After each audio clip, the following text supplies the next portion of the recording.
ഇപ്പോഴത്തെ ആരോഗ്യമന്ത്രിക്കെതിരെ കത്രിക എന്നൊരു ആരോപണം ഉന്നയിച്ച് മോശപ്പെടുത്താൻ ശ്രമിക്കുന്നു എന്ന് പറയുമ്പോൾ ആരോഗ്യമന്ത്രി പറഞ്ഞു ആ കത്രിക ഒടുങ്ങിയത് 2017 21 എന്ന് പറഞ്ഞാൽ അത് തന്നെയല്ല വിമർശിക്കേണ്ടത്, ശൈല ടീച്ചറെയാണ് വിമർശിക്കേണ്ടതെന്നാണ് ആരോഗ്യമന്ത്രി പറഞ്ഞു വെച്ചത്. നമ്മളൊക്കെ ആശുപത്രിയിൽ പോകാത്തവരാണോ?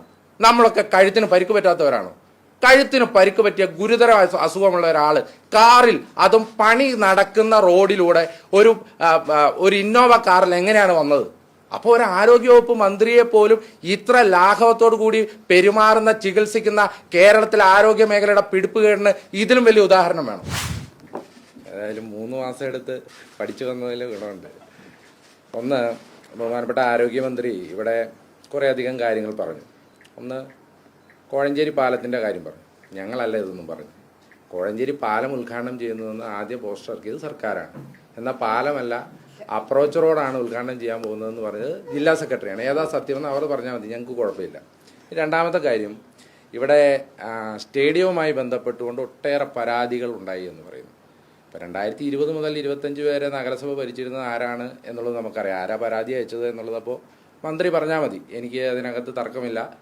അങ്ങനെ പരാതി അയച്ചത് നഗരസഭയാണോ, നഗരസഭയിലെ ആളുകളാണോ പരാതി അയച്ചത്, അതിൻ്റെ പേരിലാണോ അത് മാറ്റപ്പെടേണ്ടി വന്നത് എന്ന് മന്ത്രി പറഞ്ഞാൽ മതി. അങ്ങനെയാണ് ഉദ്ദേശിച്ചതെങ്കിൽ അതങ്ങനെ. ഇപ്പം നമുക്ക് അടിസ്ഥാന സൗകര്യ മേഖലയിൽ അല്ലെങ്കിൽ ആരോഗ്യ മേഖലയിൽ എന്ത് വികസനം നടന്നു എന്നൊക്കെ മന്ത്രി വാക്കുകൾ കൊണ്ട് കുറേ കാര്യം പറഞ്ഞു. ഇപ്പോൾ കോന്നി മെഡിക്കൽ കോളേജിൽ ഒട്ടിച്ച ആ നോട്ടീസ് സമ്മതപത്രമാണ്. ഒരു കേരളത്തിൻ്റെ ചരിത്രത്തിൽ ഏതെങ്കിലും മെഡിക്കൽ കോളേജിൽ ഇങ്ങനെ ഒരു നോട്ടീസ് ഒട്ടിക്കപ്പെട്ടിട്ടുണ്ടോ? എന്നാൽ അങ്ങനെയാണെങ്കിൽ അത് ആരാണ് ഒട്ടിച്ചത്? ഒരു സർക്കാർ സ്ഥാപനമല്ലേ? ആ സർക്കാർ സ്ഥാപനത്തിൽ ഇങ്ങനെ ഒരു സംഭവം നടന്നിട്ട് എന്നാൽ അത് ആരാണെന്ന് കണ്ടെത്താൻ ഈ സർക്കാരിനോ ആഭ്യന്തര വകുപ്പിനോ സാധിച്ചിട്ടുണ്ടോ? അപ്പോൾ മന്ത്രി പറയണം അങ്ങനെയാണെങ്കിൽ ആഭ്യന്തര വകുപ്പ് പരാതിയാണ്. അതിന് ഇത്രയും ആരോഗ്യമന്ത്രിയെ അല്ലെങ്കിൽ ആരോഗ്യ വകുപ്പിനെ മോശപ്പെടുത്താൻ ശ്രമിച്ച വ്യക്തിയെ ഇതേവരെ കണ്ടെത്താൻ സാധിക്കാത്തത് ആഭ്യന്തര വകുപ്പിൻ്റെ പരാജയമാണ് എന്ന് പറയണം. കാരണം വേണ്ടത്ര ഉപകരണങ്ങളുടെ അപര്യാപ്തത അത് ജീവഹാനി വരെ വരുത്താമെന്നാണ് നോട്ടീസിൽ എഴുതിയിരിക്കുന്നത്. അപ്പോൾ ഇത്രമാത്രം എങ്ങനെയാണ് ഒരാളെ അല്ലെങ്കിൽ ഒരു വകുപ്പിനെ അപമാനിക്കാൻ ശ്രമിക്കുന്നത്? അപ്പോൾ അത് ഒരു ആഭ്യന്തര വകുപ്പല്ലേ ഇത് കണ്ടെത്തേണ്ടത്? കണ്ടെത്തിയിട്ടില്ല എന്നുള്ളതാണ് കാര്യം. ഇനി ഇവിടെ നേഴ്സിംഗ് കോളേജിൻ്റെ കാര്യം പറഞ്ഞു, ഇവിടെ ഇടുക്കി മെഡിക്കൽ കോളേജിൻ്റെ കാര്യം പറഞ്ഞു. എന്തുകൊണ്ടാണ് കഴിഞ്ഞ കൊല്ലം നേഴ്സിംഗ് വിദ്യാർത്ഥികൾ മഴയത്ത് നിന്ന് സമരം ചെയ്തത്? മഴയത്ത് നിന്ന് സമരം ചെയ്തത് ആരോഗ്യമന്ത്രിക്കെതിരെ തന്നെയല്ലായിരുന്നോ? അവരുടെ പഠനം പൂർത്തീകരിക്കാൻ സാധിക്കാതെ, അവർക്ക് പരീക്ഷ എഴുതാൻ സാധിക്കാത്ത ഘട്ടം വന്നപ്പോഴല്ലേ ഈ പത്തനംതിട്ടയിലെ മഴയത്ത് നിന്ന് അവർ സമരം ചെയ്തത്? അപ്പോൾ അതും ഈ കാലഘട്ടത്തിൽ തന്നെയാണ് എന്നുള്ളത് ആരോഗ്യമന്ത്രി ഓർക്കുന്നത് നല്ലതാണ്. പിന്നെ കോട്ടയം മെഡിക്കൽ കോളേജിലെ കെട്ടിടം തകർന്നു വീണ കാര്യം പറഞ്ഞു. 2015 പൊളിച്ചു നീക്കാൻ പറഞ്ഞ കെട്ടിടമാണ് 2022 പ്രവർത്തിച്ചുകൊണ്ടിരുന്നത് എന്ന് പറഞ്ഞാൽ 7 കൊല്ലം മുമ്പ് പൊളിച്ചു നീക്കപ്പെടണമെന്ന് പറഞ്ഞ കെട്ടിടം 2022 23 പ്രവർത്തിച്ചുകൊണ്ടിരുന്ന ആരുടെ ഉത്തരവാദിത്തമാണ്? ഞങ്ങളുടെ ഉത്തരവാദിത്തമാണ്. അത് ഞങ്ങളുടെ ഉത്തരവാദിത്തമല്ല. അപ്പോൾ അതിലൊക്കെ ഞങ്ങൾ വിമർശിക്കുന്നത് രാഷ്ട്രീയമായിട്ടാണ്.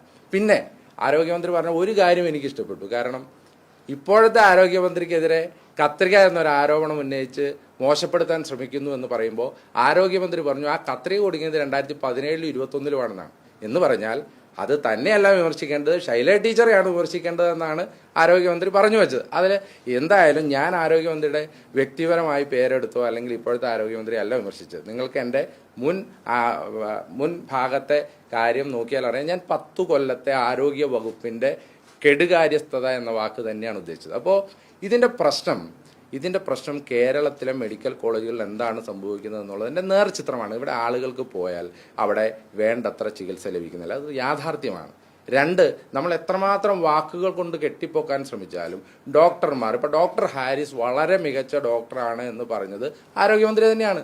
ആ ഹാരിസ് ഡോക്ടറാണ് പറഞ്ഞത് ഇവിടെ വേണ്ടത്ര ശസ്ത്രക്രിയയ്ക്ക് വേണ്ട ഉപകരണങ്ങളില്ല, ഇവിടെ വേണ്ടത്ര സൗകര്യങ്ങളില്ല, ഇവിടെ വേണ്ടത്ര മരുന്നുകളില്ല. ഒരു ഡോക്ടർ തന്നെ പറഞ്ഞേ. ആരോഗ്യമന്ത്രി ഏറ്റവും നല്ല ഡോക്ടർ എന്ന് ക്രെഡിറ്റ് കൊടുത്തൊരു ഡോക്ടർ എന്ന് പറയുമ്പോൾ അപ്പോൾ ആരോഗ്യമന്ത്രിയുടെ വാക്കിനെ ഞാൻ വിശ്വസിക്കുകയാണെങ്കിൽ, എൻ്റെ ആരോഗ്യമന്ത്രിയുടെ വാക്കിനെ ഞാൻ വിശ്വസിക്കുകയാണെങ്കിൽ ആ ഡോക്ടറുടെ വാക്കിനെ ഞാൻ വിശ്വസിക്കണ്ടേ? അപ്പം അതല്ലേ ഞാൻ വിശ്വസിച്ചത്. അങ്ങനെ ഈ കേരളത്തിലുടനീളം എത്രമാത്രം വിഷയങ്ങളാണ് ആരോഗ്യ മേഖലയുമായിട്ട് ബന്ധപ്പെട്ടുണ്ടായത്. ഇത്രയും വിഷയമുണ്ടാകുമ്പോൾ ഒരു സമരം ചെയ്യുന്നതാണോ വിഷയം? അപ്പം ആരോഗ്യവകുപ്പ് മന്ത്രി പറഞ്ഞു ഞാൻ പുറത്തിറങ്ങിയാൽ എന്നെ കരിയോയിൽ മുക്കുമെന്ന് പറഞ്ഞു. ഇവിടെ പുറത്തിറങ്ങിയപ്പോൾ കല്ലെറിഞ്ഞ് തല പൊട്ടിച്ച് തലയിൽ ചോര ഒലിപ്പിച്ച ഒരു മുഖ്യമന്ത്രി ഉണ്ടായിരുന്നല്ലോ, ഓർക്കുന്നില്ലേ നിങ്ങൾ? ഇല്ലെങ്കിൽ നഗരസഭയിൽ പ്രശ്നങ്ങളുണ്ടായപ്പോൾ CPM ആക്രമിച്ച കൗൺസിലർമാരുണ്ടായിരുന്നല്ലോ പത്തനംതിട്ടയിൽ തന്നെ, ഓർക്കുന്നില്ലേ നിങ്ങൾ? അപ്പോൾ ഇങ്ങനെയൊക്കെ വരുമ്പോൾ നമ്മൾ മുൻകാലങ്ങളെ ഓർക്കണം. പിന്നെ ഞാൻ സമരങ്ങളെക്കുറിച്ചൊന്നും പറയുന്നില്ല. കരിങ്കൊടി പ്രതിഷേധം എന്താണെന്ന് ചോദിച്ചാൽ കറുത്ത കൊടി ഒന്ന് പൊക്കി കാണിച്ചാൽ എന്താണ് കുഴപ്പമെന്ന് കേരളത്തിന്റെ സമക്ഷം ചോദിച്ചത് ഇന്നത്തെ മുഖ്യമന്ത്രിയും അന്നത്തെ പാർട്ടി സെക്രട്ടറിയുമായ ശ്രീ പിണറായി വിജയനാണ്. അദ്ദേഹം ചോദിച്ചത് ഒരു കറുത്ത കൊടി പൊക്കി കാണിച്ചാൽ എന്താണ് കുഴപ്പം, ഇതല്ലേ ജനാധിപത്യമെന്ന് ചോദിച്ചെടുത്തു നിന്നാണ് കറുത്ത കൊടി പൊക്കി കാണിച്ചപ്പോൾ പോലീസും ഗൺമാനും ഒക്കെ ഇറങ്ങി തല്ലിയതും ഈ നാട്ടിലെ CPMകാരും DYFIക്കാരും ഇറങ്ങി യൂത്ത് കോൺഗ്രസ്സുകാരെ തല്ലിച്ചതച്ചതും അതിനെ രക്ഷാപ്രവർത്തനം എന്ന ഓമന പേരിട്ട് വിളിച്ചതും അല്ലെങ്കിൽ കറുത്ത കൊടി പൊക്കി കാണിച്ചപ്പോഴേക്കും ആക്രമിച്ചു എന്ന എന്താ പറയുന്നത് ഫേക്ക് ആയിട്ടുള്ള ഒരു ക്യാമ്പയിൻ നടത്താൻ ശ്രമിച്ചു. ആ ഫേക്ക് ക്യാമ്പയിൻ ആയിരുന്നു എന്ന് ഞാൻ വളരെ ഉത്തരവാദിത്വത്തോടു കൂടി പറയുകയാണ്. കാരണം ആരോഗ്യമന്ത്രിയെ കരിങ്കൊടി കാണിച്ച കേസിൽ ആക്രമിച്ചു, ആയുധങ്ങളുമായി ആക്രമിച്ചു എന്ന് പോലീസ് ചാർജ് ചെയ്ത കേസിൽ ബഹുമാനപ്പെട്ട കോടതി കണ്ടെത്തിയത് എന്താ? ഒരു ആക്രമിക്കാനുള്ള ഒരു മാരകായുധങ്ങളും ഇല്ലായിരുന്നു എന്നല്ലേ കോടതി കണ്ടെത്തിയത്? ഇല്ലെങ്കിൽ അവർ ആരെങ്കിലും, ഞാൻ ബഹുമാനപ്പെട്ട എൻ്റെ സുഹൃത്ത് ചോദിച്ചല്ലോ, ഒരു കാര്യം കൂടെ ഞാൻ പറഞ്ഞു, 1 ലക്ഷം രൂപ ഇനാം പ്രഖ്യാപിച്ചായിരുന്നു. എന്തിനാണ്? ആരോഗ്യവകുപ്പ് മന്ത്രിയെ പരസ്യമായി ആക്രമിക്കുന്ന ഒരു ദൃശ്യം പുറത്തുവിട്ടാൽ, കേരള സമക്ഷം പുറത്തുവിട്ടാൽ 1 ലക്ഷം രൂപ കൊടുക്കാമെന്ന് യൂത്ത് കോൺഗ്രസ് പ്രഖ്യാപിച്ചായിരുന്നു. ആരെങ്കിലും പുറത്തുവിട്ടോ? നിങ്ങൾ ആരെങ്കിലും പുറത്തുവിട്ടോ? 16 ക്യാമറ ഉണ്ടായിരുന്നു അവിടെ, 16 ക്യാമറ, 12 ചാനൽ ക്യാമറയും 2-3 അല്ലാതെ മൊബൈൽ ക്യാമറകളും RPFന്റെ CCTV ഉൾപ്പെടെ 16 ക്യാമറ ഉണ്ടായിരുന്നിടത്ത് നിന്ന് ഒരു ദൃശ്യം എടുത്ത് പുറത്തുവിടാൻ നിങ്ങൾക്ക് സാധിക്കാത്തത് എന്താ? അപ്പൊ ഞങ്ങൾ ചോദിച്ചാണോ പ്രശ്നം? അപ്പോൾ ഇതൊക്കെ പറയുമ്പോൾ കേരള സമക്ഷം ചർച്ച ചെയ്ത വിഷയങ്ങളാണ് എന്നുള്ളതും കേരളത്തിന് മുന്നിൽ ഇത് മുഴുവൻ ഉണ്ടായതാണ് എന്നുള്ളത് അറിയാം. അത് മാത്രമല്ല, ആരോഗ്യവകുപ്പ് മന്ത്രിയുടെ മെഡിക്കൽ റിപ്പോർട്ട് തലേ ദിവസം രാത്രി 11 മണിക്ക് വന്നതെന്താ? ആരോഗ്യവകുപ്പ് മന്ത്രി വളരെ ഗുരുതരമായ അവസ്ഥയിലാണ്, ICUവിൽ തുടരണമെന്നാണ് പറഞ്ഞത്. ഏത് സാഹചര്യത്തിലാണ് 4 മണിക്ക് കഴുത്തിന് ഗുരുതരമായ അസുഖമുള്ള ഒരാള് കാറിൽ അവിടെ നിന്ന് യാത്ര തിരിക്കുന്നത്? ഏത് സാഹചര്യത്തിലാണ്? എങ്ങനെയാണ് യാത്ര തിരിക്കുന്നത്? നമ്മളൊക്കെ ആശുപത്രിയിൽ പോകാത്തവരാണോ? നമ്മളൊക്കെ കഴുത്തിന് പരിക്ക് പറ്റാത്തവരാണോ? കഴുത്തിന് പരിക്ക് പറ്റിയ ഗുരുതരമായ അസുഖമുള്ള ഒരാള് കാറിൽ, അതും പണി നടക്കുന്ന റോഡിലൂടെ ഒരു ഇന്നോവ കാറിൽ എങ്ങനെയാണ് വന്നത്? അപ്പോൾ ഒരു ആരോഗ്യവകുപ്പ് മന്ത്രിയെ പോലും ഇത്ര ലാഘവത്തോടു കൂടി പെരുമാറുന്ന, ചികിത്സിക്കുന്ന കേരളത്തിലെ ആരോഗ്യ മേഖലയുടെ പിടിപ്പുകേടിന് ഇതിലും വലിയ ഉദാഹരണം വേണം എന്ന് പറഞ്ഞാൽ, ഞാൻ വ്യക്തിപരമായി പറഞ്ഞതല്ല, ഞാൻ പറഞ്ഞത് കേരളത്തിലെ ആരോഗ്യ മേഖലയിലെ പ്രശ്നങ്ങളെ പറ്റിയാണ്. ആ ആരോഗ്യ മേഖലയിലെ പ്രശ്നങ്ങളുണ്ട്. പിന്നെ 2, ബഹുമാനപ്പെട്ട MLA, ഇവിടുത്തെ MLA ആരോഗ്യവകുപ്പ് മന്ത്രിയും ശബരിമല സ്വർണ്ണക്കൊള്ളയെക്കുറിച്ച് ഒന്നും പറഞ്ഞില്ലല്ലോ. ഈ നാട്ടുകാരാണല്ലോ ജയിലിൽ കിടന്നത്. എന്തുകൊണ്ടാണ് ശബരിമല അയ്യന്റെ സ്വർണം കട്ട കേസിൽ ജയിലിൽ പോയവർക്കെതിരെ ഒരു വാക്കുകൊണ്ടുപോലും മിണ്ടാൻ പറ്റാത്തത് എന്താ? ഇപ്പൊ നമ്മൾ പറയുന്നുണ്ടല്ലോ, ഈ പത്തനംതിട്ട ജില്ലയുടെ നമ്മുടെ ഏറ്റവും സാംസ്കാരിക തനിമ ശബരിമലയാണല്ലോ, ഏറ്റവും പ്രധാനപ്പെട്ട കേന്ദ്രം.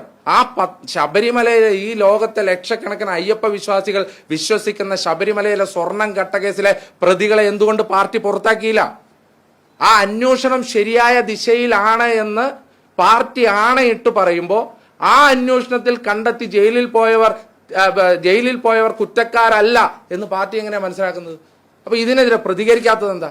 അപ്പൊ എന്ന് പറയുമ്പോൾ ഈ നാട്ടിൽ എന്താണ് നടക്കുന്നത് എന്നുള്ളതിനെ പറ്റി കൃത്യമായ ബോധ്യമുണ്ട്. ഇനി 2, അദ്ദേഹം ചോദിച്ച കാര്യം, വയനാട് ഫണ്ടുമായി ബന്ധപ്പെട്ടുകൊണ്ട് ഞങ്ങൾ പറഞ്ഞത് എന്താ? 30 വീടുകൾ കൊടുക്കുമെന്നാണ്. യൂത്ത് കോൺഗ്രസിന്റെ കാര്യമാണല്ലോ ചോദിച്ചത്. അല്ല, ഞാൻ പറയാം, താങ്കൾ പറഞ്ഞ 2 കാര്യത്തിലായിട്ടാണ് ഞാൻ വരുന്നത്. ഇനി ഞാൻ എൻ്റെ ക്ലെയിം പറയുകയാണ്. ഞങ്ങൾ പറഞ്ഞത് 30 വീടുകൾ വെക്കുമെന്നാണ്.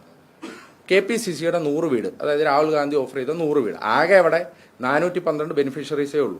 ആ 412 ബെനിഫിഷ്യറീസിൽ 100 വീടുകൾ ഞങ്ങൾ പണിയുന്നുണ്ട്, 100 വീടുകൾ മുസ്ലിം ലീഗ് പണിയുന്നുണ്ട്. ബാക്കിയുള്ള 212 250 ബെനിഫിഷ്യറീസിനെ ബാക്കി വീട് ആവശ്യമുള്ളൂ. അതാണ് യാഥാർത്ഥ്യം. ഇനി നിൽക്കട്ടെ, ഞങ്ങൾ 30 വീടുകൾ പണിയുമെന്ന് പറഞ്ഞു.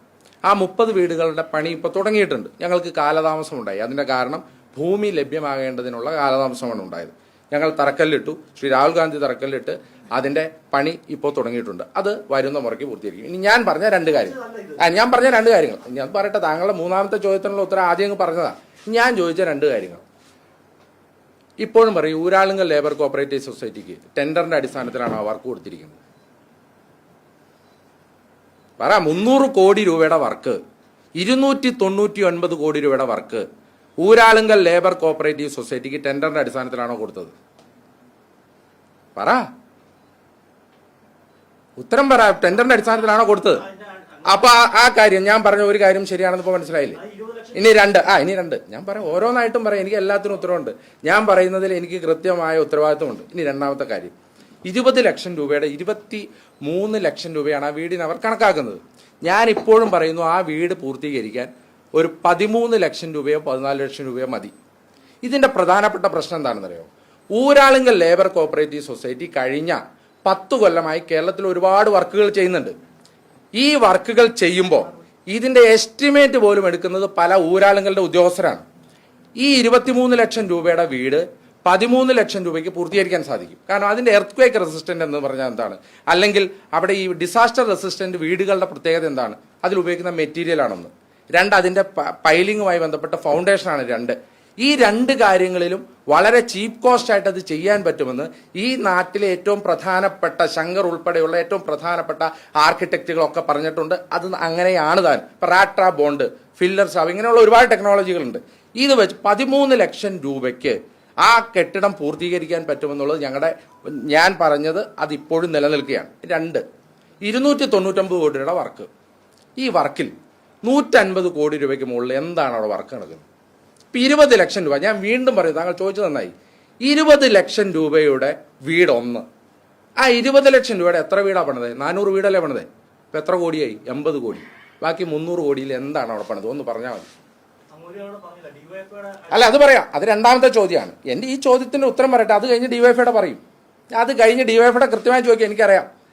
300 കോടി രൂപയുടെ വർക്കിൽ ഈ 400 വീടിന്റെ 80 കോടി രൂപയ്ക്ക് അപ്പുറം എന്താണ് പണിതത്? പറഞ്ഞു. അല്ല, ഞാൻ പറയാ. അപ്പൊ അതിന് ഉത്തരവില്ലല്ലോ. അപ്പൊ അപ്പൊ എന്റെ അവ്യക്തത, എന്റെ ഉത്തരത്തിലെ അവ്യക്തത, അതായത് സർക്കാർ 300 കോടി രൂപയുടെ ഊരാളുങ്കലിന് കൊടുത്ത വർക്കിൽ ഈ പറയുന്ന തുകയുടെ അവ്യക്തത ഉണ്ടെന്നുള്ളത് വ്യക്തമാണ്. നിങ്ങൾക്കില്ലല്ലോ. നിങ്ങളെപ്പോലെ പരിണിത പ്രജ്ഞനായ ഒരു മാധ്യമ പ്രവർത്തകന് അവ്യക്തത ഉണ്ടെങ്കിൽ ഞങ്ങൾക്കും ഒക്കെ അവ്യക്തത ഉണ്ട്. അപ്പൊ ആ കാര്യത്തിൽ ഒന്നാമത്തെ ഉത്തരം കഴിഞ്ഞു. ഇനി അടുത്ത ചോദ്യം ഡിവൈഎഫ്ഐ എന്നാണ് 20 കോടി രൂപ സർക്കാരിന് കൈമാറിയത്? പറ. അല്ല, പറ, എന്നാ കൈമാറി? അല്ല, എനിക്ക് ഡേറ്റ് ഓർമ്മയുണ്ട്, അതുകൊണ്ടാ പറഞ്ഞേ. എന്നാ കൈമാറിയത്? പറഞ്ഞു. തീയതി ഏത് മാസമായിരുന്നു? ഓർക്കുന്നില്ലേ? അല്ല, അതങ്ങനെ പോവല്ലേ, പറ. ഏത് മാസാ കൈമാറിയത്? ഡേറ്റ് എന്നാ ഞാൻ പറയാം. ഏപ്രിൽ മാസത്തിലാണ്. ഏപ്രിൽ മാസത്തിന്റെ 2025 ഏപ്രിൽ മാസത്തിന്റെ 23 മറ്റോ ആണെന്നാണ് എന്റെ ഓർമ്മ. 20 കോടി രൂപയുടെ ചെക്ക് അല്ലെ കേരളത്തിലെ ദുരിതാശ്വാസ നിധിയിലേക്ക് കൈമാറി. ഒരു ചെക്ക് കൈമാറുന്നത് ആ ദുരിതാശ്വാസ നിധിയിലേക്ക് 20 കോടി രൂപ കൈമാറണല്ലോ. എന്നിട്ടാണല്ലോ മുഖ്യമന്ത്രിക്ക് തുക കൈമാറുന്നത്. മുഖ്യമന്ത്രിയുടെ പ്രസംഗം എന്താ? 20 കോടി രൂപ ഇവർ കൈമാറി എന്നുള്ളതല്ലേ. ഞാൻ ഇപ്പോഴും ഉത്തരവാദിത്തത്തോടു കൂടി ചോദിക്കുന്നു, 20 കോടി രൂപ ദുരിതാശ്വാസ നിധിയിൽ വന്നിട്ടുണ്ടോ? ആ ദിവസം വന്നിട്ടുണ്ടോ? അല്ലല്ല, ഞാനതാ പറയുന്നേ. അന്ന് വന്നിട്ടുണ്ടോ ഇല്ലയോ? അന്ന് വന്നിട്ടുണ്ടോ ഇല്ലയോ? ഞാൻ ചോദിച്ച ചോദ്യം വളരെ വ്യക്തമാണ്. ശരി, അന്ന് അതിന്റെ ഉത്തരം പറയാം. 2025 ഏപ്രിൽ 23 20 കോടി രൂപ ഡിവൈഎഫ്ഐ ദുരിതാശ്വാസ നിധിയിലേക്ക് കൈമാറി എന്ന് പറയുന്ന ദിവസം 20 കോടി രൂപ കൈമാറിയിട്ടില്ല. ഞാൻ വീണ്ടും ആവർത്തിച്ച് ആ സ്റ്റേറ്റ്മെന്റ് ഒന്നുകൂടെ പറയുന്നു. 20 കോടി രൂപ കൈമാറി എന്ന് പറയുന്ന ദിവസം കൈമാറിയിട്ടില്ല. എന്നാണ് ഡിവൈഎഫ്ഐ പുറത്തുവിട്ട കണക്ക് പ്രകാരം കൈമാറിയതെന്നറിയാവോ? 2026 ജനുവരി മാസം 5-ാം തീയതി എന്ന് പറഞ്ഞാൽ 10 മാസത്തിന് ശേഷമാണ് 15 കോടി രൂപ കൈമാറിയത്. ഞാൻ പറഞ്ഞത് തെറ്റുണ്ടോ? അപ്പൊ ഞാൻ ചോദിച്ചിട്ട് ഈ 10 മാസം ഈ 15 കോടി രൂപ കൈ പിടിച്ചു വെച്ചിട്ടുണ്ടെങ്കിൽ അത് എന്തിനായിരുന്നു? അപ്പൊ ഈ 15 കോടി രൂപയുടെ ഒരു വർഷത്തെ പലിശ ഒന്ന് ആലോചിച്ച് 1 കോടി രൂപ മേളിൽ വരില്ല. പൈസ എന്താ ചെയ്തവര്? എന്താ ചെയ്തേ? ഇനി 1, ഇനി 2 മിനിസ്റ്റർ അല്ല, ഇത് അഴിമതി അല്ലേ? 2025 ഏപ്രിൽ മാസത്തിൽ 20 കോടി രൂപ കൈമാറി എന്ന് പറഞ്ഞു. അന്ന് കൈമാറിയിട്ടില്ല. ആ തുക കൈമാറിയത് 2026 ജനുവരി മാസത്തിലാണ്. 10 മാസം ഈ തുക ഡിവൈഎഫ്ഐയുടെ അക്കൗണ്ടിൽ കിടന്നു. ഈ ഡിവൈഎഫ്ഐയുടെ അക്കൗണ്ടിൽ കിടന്ന് ഡിവൈഎഫ്ഐയുടെ സ്റ്റേറ്റ്മെന്റാ പറയുന്നത്. ഈ അക്കൗണ്ടിൽ കിടന്ന പൈസ അപ്പൊ കൈമാറി എന്ന് പറഞ്ഞ തുക കൈമാറാതെ 10 മാസം അക്കൗണ്ടിൽ കിടന്നതിന് ആരാണ് ഉത്തരവാദി? ഇനി ഞാനൊരു കാര്യം പറയട്ടെ. അല്ല, എന്നാ മിനിസ്റ്ററിന്റെ ഉത്തരം പറഞ്ഞാൽ മതി. ഈ 10 മാസം ആ പണം എന്തിനാണ് ഡിവൈഎഫ്ഐ അക്കൗണ്ടിലിട്ടത്? അല്ല, മിനിസ്റ്റർ പറഞ്ഞാൽ മതി. അല്ലല്ല, ഞാൻ പറയുന്നതേ അല്ലെ ഈ UDF സ്ഥാനാർത്ഥി പറഞ്ഞതിന്റെ ഉത്തരം ഇവിടെ ഡിവൈഎഫ്ഐ പറഞ്ഞോളൂ. പക്ഷേ വയനാട് ദുരിതാശ്വാസത്തിന് വേണ്ടി പിരിച്ച ഫണ്ടിന്റെ ഒരു കണക്കില്ലാത്തവർ, ഇത് എവിടെ പോയി എന്ന് കൃത്യമായിട്ട് കണക്ക് പറയാൻ പറ്റാത്തവർ ഇപ്പൊ പറയാണ് ഈ ഡിവൈഎഫ്ഐ കൊടുത്തത് അന്ന് വന്നോ അതോ ഇത്ര ദിവസം കഴിഞ്ഞാണോ വന്നത്. ഡിവൈഎഫ്ഐ കൊടുത്തതിന് കൃത്യമായ കണക്കുണ്ട്, അത് കൃത്യമായിട്ട് പോയിട്ടുണ്ട്, അതിന് ഡേറ്റ് ഉണ്ട്, അതെന്നാ കൊടുത്തതെന്ന് കൃത്യമായിട്ടുള്ള കാര്യങ്ങളുണ്ട്. എവിടെ പിരിച്ച ഫണ്ട് അല്ല, വയനാട് ദുരിതാശ്വാസവുമായി ബന്ധപ്പെട്ട് പിരിച്ച ഫണ്ട് എവിടെ, അതിന്റെ കണക്ക് എവിടെ, അതിനൊരു കണക്കുണ്ട്. ബാക്കി ഡിവൈഎഫ്ഐ പറഞ്ഞോളൂ. പൂർത്തീകരിച്ചാണ് പോകുന്നത്. കാരണം പത്തനംതിട്ടയിൽ നിന്നാണ് ആ വാർത്താ സമ്മേളനം ഞങ്ങൾ നടത്തിയത്. അഭിലാലി ചേട്ടൻ നോക്കിയതല്ലേ ആ അക്കൗണ്ടിന്റെ ഫുൾ സ്റ്റേറ്റ്മെന്റ്? ഈ പത്തനംതിട്ട ജില്ലയിലെ എല്ലാ പത്രക്കാരും നോക്കിയതല്ലേ ആ സ്റ്റേറ്റ്മെന്റ്? ആ അക്കൗണ്ടിൽ നിന്ന് 1,20,00,000 1,05,00,000 മറ്റാണ് അല്ലെ? ആ അക്കൗണ്ടിൽ നിന്ന് ഒരു തുക പുറത്തേട്ട് പോയതായിട്ടുള്ള കണക്ക് നിങ്ങൾ കണ്ടിട്ടുണ്ടോ? ഇല്ലല്ലോ. മിനിസ്റ്റർ ആ കേട്ടോളൂ. അബലാലിയുടെ മിനിസ്റ്ററുമായി വളരെ ബന്ധമുള്ള ആളാണ്, ഇത് കേട്ടോളൂ. അല്ലെങ്കിൽ ഈ പത്രക്കാരെല്ലാം ബന്ധമുള്ള ആളാണ്, കേട്ടോളൂ. അന്ന് പറഞ്ഞാൽ കണക്ക് ഞങ്ങള് പത്തനംതിട്ട ജില്ലയിൽ വന്ന് പരസ്യമായി ഞങ്ങൾക്ക് കിട്ടിയ ഓരോ തുകയും എന്ന് പറഞ്ഞാൽ 50 രൂപ മുതൽ 100 രൂപ മുതൽ 500 രൂപ മുതൽ എത്ര രൂപയുടെ കണക്കാണോ ആ അക്കൗണ്ടിന്റെ ഓരോ രൂപയും ഞങ്ങൾ പറഞ്ഞതാണ്. അതുപോലെ ഒരു കണക്കാണോ ഡിവൈഎഫ്ഐ ഇവിടെ അവതരിപ്പിച്ചത്? ഡിവൈഎഫ്ഐ പറഞ്ഞെന്താ, ഞങ്ങൾ 20 കോടി രൂപ കൈമാറി. എപ്പോഴാ കൈമാറുന്നത്? 2.5 കോടി രൂപ ഏപ്രിൽ മാസത്തിൽ കൈമാറി, 2.5 കോടി രൂപ മെയ് മാസത്തിൽ കൈമാറി, 15 കോടി രൂപ 2026 ജനുവരി മാസത്തിൽ കൈമാറി. എന്ന് പറഞ്ഞാൽ ദുരിതാശ്വാസ നിധിയിൽ കൈമാറി എന്ന് പറയുന്ന ചെക്ക് വ്യാജമായിരുന്നു എന്ന് ആദ്യം തന്നെ ഡിവൈഎഫ്ഐ സമ്മതിക്കുകയാണ്. പിന്നെ ഞാനിപ്പോ ആ വിഷയം ഇവിടെ ഉന്നയിക്കാനല്ല, അത് നിങ്ങൾ ചോദിച്ചുകൊണ്ട് മാത്രമാണ് ചോദിച്ചത്. ചോദ്യം നിർത്താം, സമയം കഴിയുന്നുണ്ട്.